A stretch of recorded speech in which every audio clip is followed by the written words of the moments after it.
Logic আছে না নাই? আমার কথায় লজিক আছে না নাই? 500 টাকা দিয়ে চুল কাটায়, অথচ এই চুল 50 টাকা দিয়ে কাটা যায়। ঊর্ধ্বে 100 টাকা, 100 টাকার উপরে চুল কাটা কোথায় আছে?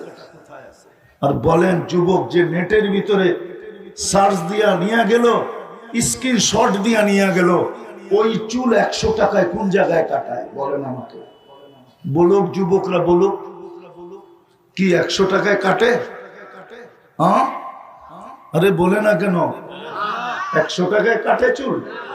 না, 200, 300, 400, ঈদের সময় 1000 টাকা নেয়, 1000 টাকা।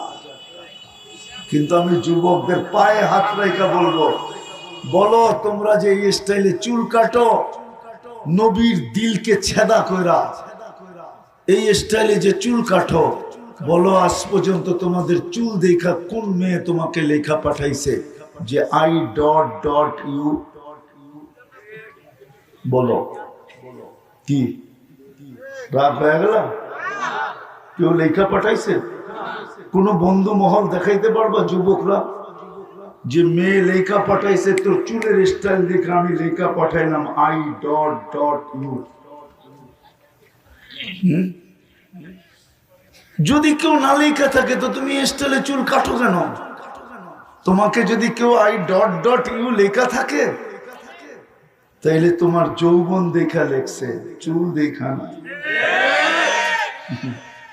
তোমার চুল দেখা না, বরং অনেকজনে কইছেও, অনেকজনে বলতেও পারে যে টিমিনকারীর বক্স রাইখা চুল কাটলি কোত্থেকা, ঠিক না?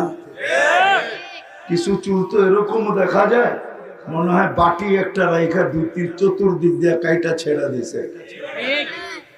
রাগ হলো না, তোমাদের পায়ে হাত রাখি।